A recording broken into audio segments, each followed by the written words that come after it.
Hey, hello everyone. I'm no longer going by my real name, so hey, it's Days With from my war room in East Taunton, Massachusetts. But this is my second video, and I don't really have any new fancy miniatures to play with yet. But it's at some point I hope to flesh that out and get more. This is an expansion that I've been kind of fleshing out over the last couple weeks, and I'm actually pretty excited about it. And I think I'm probably 80, maybe even 90% through working out all the details. So if you guys like it, or if you have any suggestions, please leave them in the comments or message me on accessanallies.org or whoever if we're connected some other way. But this expansion idea, for lack of a better term, I'm calling it Revolution. For this game, for this expansion pack, this will allow you to start a coup d'etat in any neutral country that is either strict neutral or pro your enemy. And I'm going to show you how this works. This will be done at the start of your turn before you purchase units. And you'll see why it's done at that point in the turn as opposed to non-combat. That'll hopefully become more apparent as I clumsily explain this along.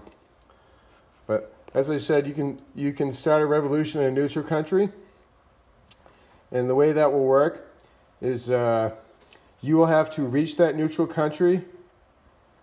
Let's say basically it's going to cost you a lot of money to try to start this revolution. It'll be the cost of however many spaces to reach that neutral country from any land unit. So boats don't count, although if a transport is carrying a land unit, that counts.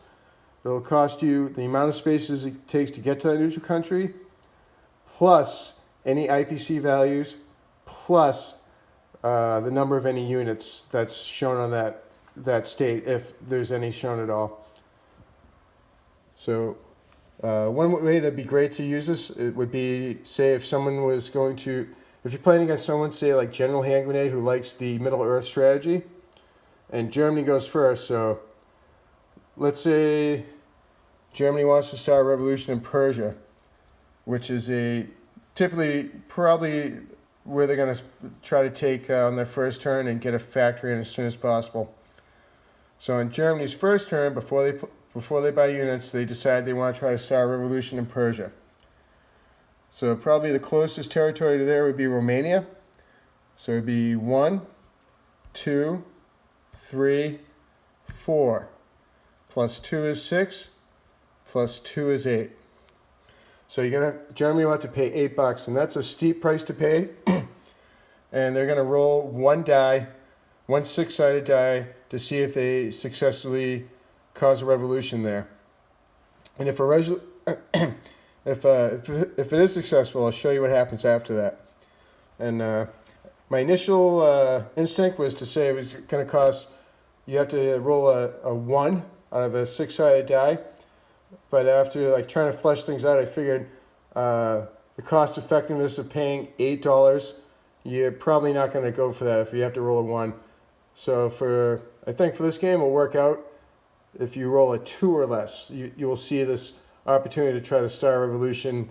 Actually, can be argued that, hey, it's cost effective to try it, because if you hit, you'll see what happens.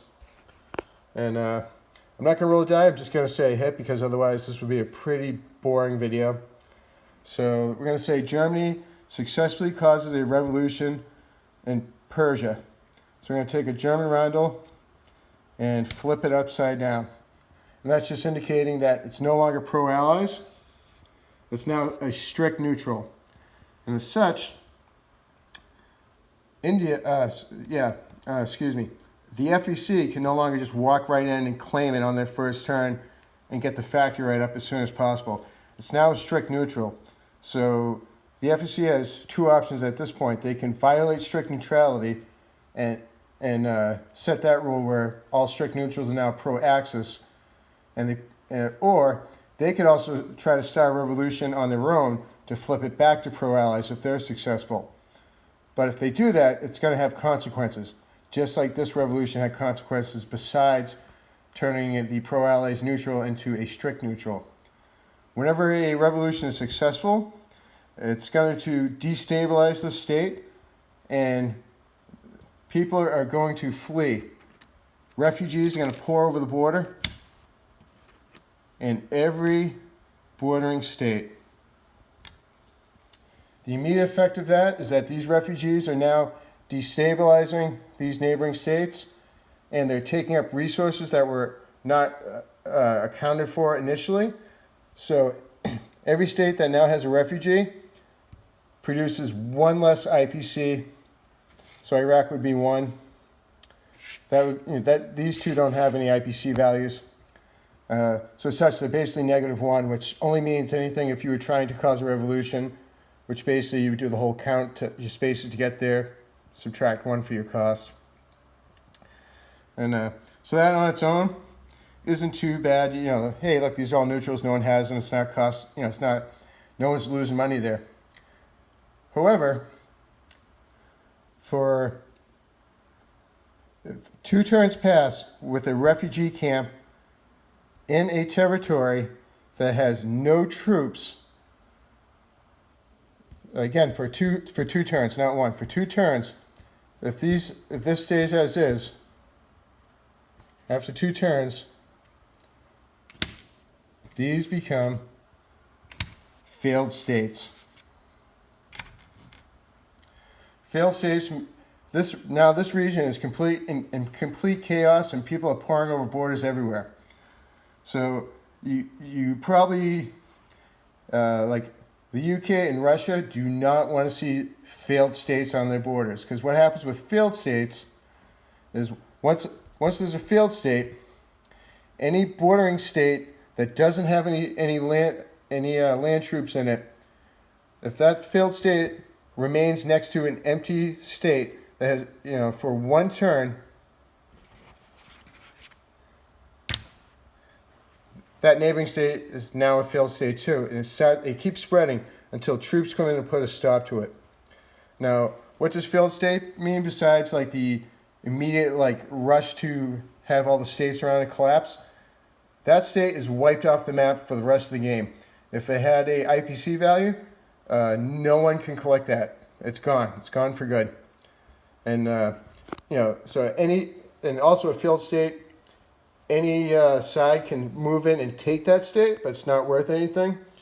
And I was thinking, failed states, you can't really move freely through them. So if you want to blitz through a failed state or fly over it, I'm thinking probably roll 1 die, and if a 1 is rolled, you lose. You lose a plane or a tank or something.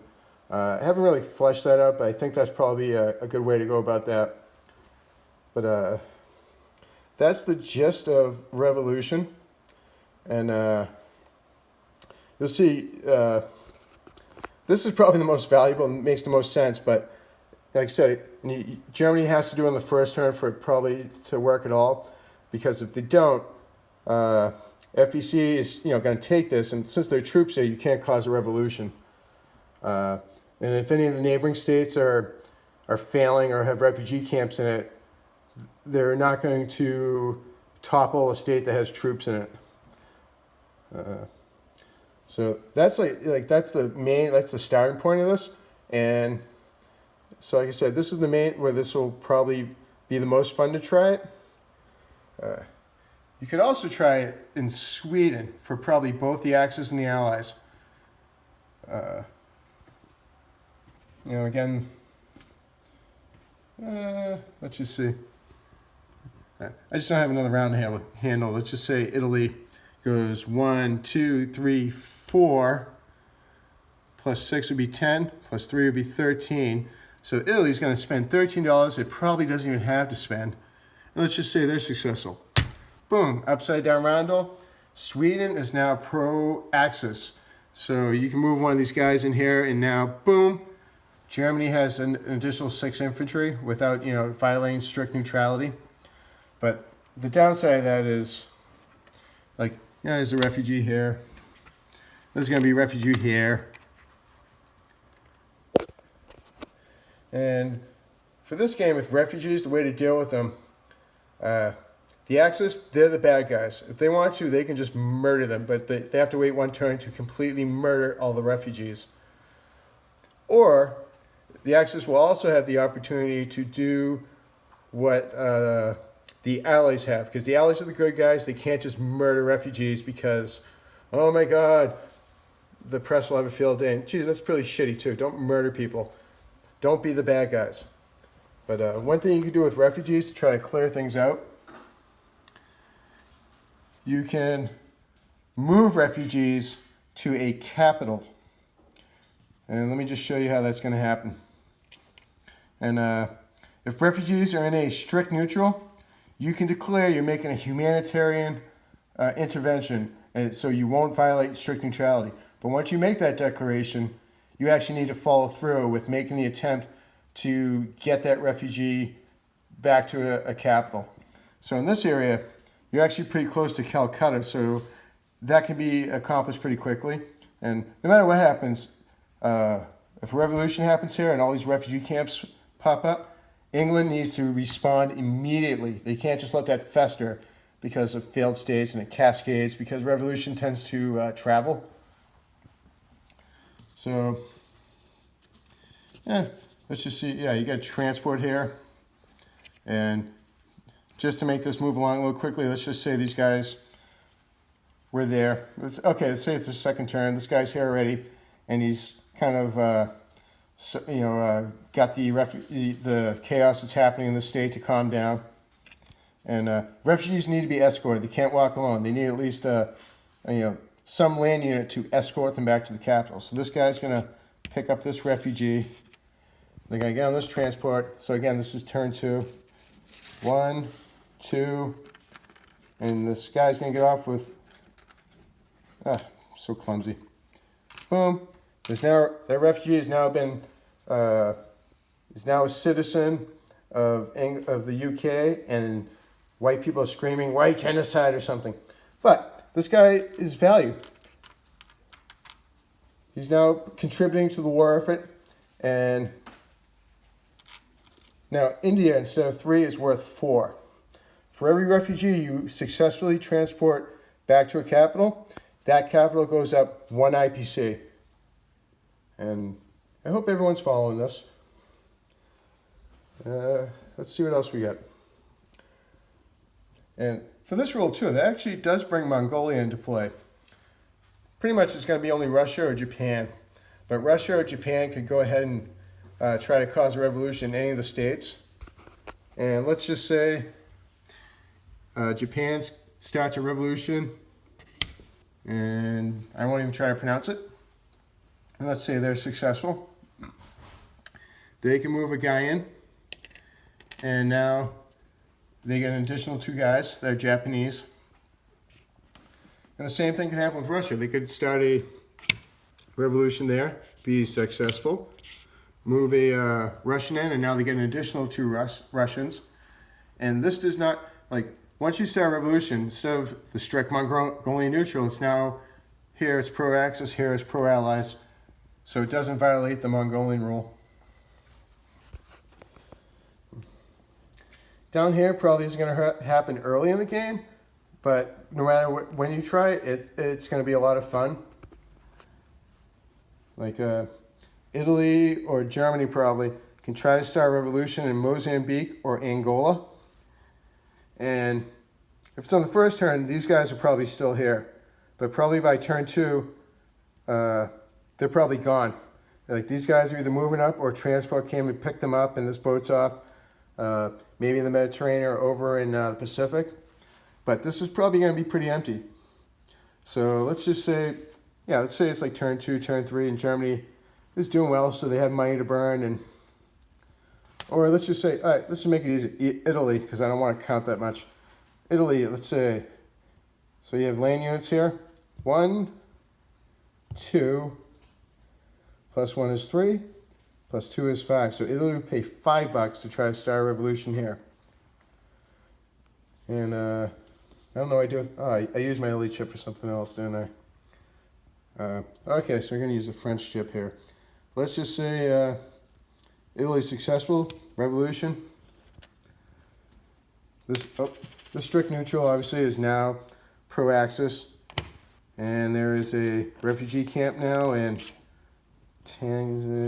something, I don't know. And there's a refugee camp in Rhodesia and a refugee camp in South Africa. Now, all three of these territories are now, destabilized. And like as I pointed out initially, every refugee camp subtracts 1 IPC from that territory. So UK is getting 0, 0, 1 for South Africa. Now, again, like as I mentioned earlier, if a revolution happens near any of your territories, you need to immediately respond. You can't let that fester, even one turn, because it will quickly get out of hand. So, like I said, let's just say these guys were moved to India. Now this is empty. The UK needs to start stacking up some boats and fly them down there. And thankfully, there's a minor factory here, so next turn England could probably hopefully build 3 tanks, or actually 3 mechs would probably be better because it's cheaper. Build 3 mechs here so they can immediately span out, boom, boom, and keep one here, and that will immediately stop the destabilization there. And then England will have a choice. They can try to move these refugees back to a capital city and gain 1 IPC for that territory, or they can just keep a soldier here, and a soldier in South Africa, and that takes care of everything, but you're still losing the 1 IPC per state. And there's neutral countries up there like Ireland and Switzerland, but and these Western African states, but I can't really ever see that coming into play for starting a revolution because there's nothing around there. I mean, really, if you're doing one there, you're just doing it for shits and giggles, and geez, I guess if France is still in the game, you could take away a point here and here by end up sticking refugee camps there, and I don't know, see how the game plays out. You could actually maybe if this is completely empty, you could probably just for shits and giggles start a revolution here and just watch the refugee camps in the disabled states just start spreading across Africa until most likely the UK ends up sending troops to put a stop to it somewhere over here. And pretty much South America does not play any role in the game. And that's a shame, because look at all those states. I was thinking of goosing this expansion a little bit. And probably this is going to be probably the only neutral that has a special rule, and it's going to be Argentina. Argentina was, air quotes, strictly neutral, basically because they're being strong-armed by the Allies, and they weren't strong enough to resist the Allies, and they fell under the Monroe Doctrine. But the government of Argentina was actually, I think, very big fans of Hitler, and they would have loved to probably join the Axis as long as they didn't get their ass kicked by America. But so for this special rule, this only applies for Germany. If Germany wants to try to start a revolution in Argentina only, not Chile or any other state. This is only for Argentina. And that's going to be super expensive for Germany because it's so far away. So maybe you can wait until a turn or so and you move, like, say, a transport down with a guy or a tank, so you have a land unit that gets you closer. But, like, for example, let's just say, jeepers. 1, 2, 3, 4, 5, 6, 7, 8, plus 4 is 12, plus 2 is 14. I mean, that is so much money, like, that, like, no one's going to try that, like, ever, even if you're only rolling a 2 or less.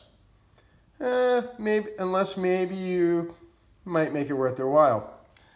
Let's see, because of Argentina's affiliation for Germany, Germany will cost 1 less for the cost of trying to start a revolution. So in this case, I just counted out 14, it would be 13. Big whoop there. However, if Germany is successful, Argentina immediately becomes a German state and not, a pro-Axis state. And we'll also immediately have a few Argentinian aligned German units, which are just pieces from the original game, plus a couple pieces from the expansion pack, enemies on the horizon for the original game. Artillery, a marine, and a soldier and a fighter. Also from that expansion pack. That is the original cruiser for Axis and Allies. I don't know, it can be a cruiser, it can be a destroyer. I haven't figured that out, but I think they should get a boat. And I'm not sure. Having all three might be way too much, like overkill, and almost make it like Germany, okay, they have to do this. They have to spend that $13, to get all this. But I'm thinking, a minor factory, geez, I can't tell. That might be too much because Germany can immediately start building in Argentina. Or I don't know which base. Or maybe all three should be there to really, basically any German player, like, they'd be stupid not to, or not spend $13 to make an attempt to immediately put a footprint in South America and really get America's attention at least. And I haven't decided yet. Maybe if you conquer Argentina, you also immediately conquer Chile, and it's just, I don't know, two guys there or something. Haven't really figured that out yet. Haven't decided. You should probably still have refugees, so refugees would spread out here to all these neutral countries. And Germany probably doesn't care because they have troops here, so they're not going to spread this way.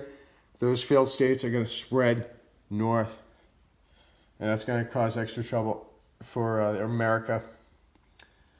And there's one more thing. I'm totally blanking. I don't know if I covered everything. But anyway, so that's my initial fleshing out of adding this new facet to the game called Revolution.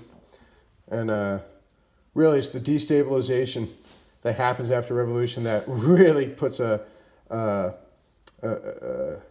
new facet on the game. And what ends up happening too, like I showed initially, if Revolution happens here, refugee camps happen, maybe some failed states happen. FEC needs to immediately start dealing with this, so they're taking troops to deal with this instead of fighting Japan, and that comes true other places too. Oh yeah, I totally forgot. And it's not just the Axis that can cause revolutions. America probably wants to get Spain to move from strict neutral to pro-allies to make the easiest stop, 1, 2, 3, and then be on Spain. So let's say they're successful. Boom. And probably one good thing about that would be, refugee camps would pop out in southern France and Normandy. At least for one turn, Germany would lose 2 IPC. But as I said earlier, Germany are the bad guys. They will just probably kill the refugees, although they're pretty close to Berlin, so they might move them back and actually have Berlin go up 2. It's totally up to the player. And I think that's it for neutral countries that you can cause a revolution in. I can't imagine Saudi Arabia being of any value in that regard. And that's it. So tell me what you think, please. I'm really excited to see this game be played out by people, probably much more knowledgeable than me, as well as people that have people to play with, because I don't have anyone to play with, and so I just kind of play by myself and come up with these new games or new facets to the game. And I think the idea of failed states, and the idea of the fantasy little mini German army in South America is also pretty cool. But I think that's about it. I don't think I forgot anything.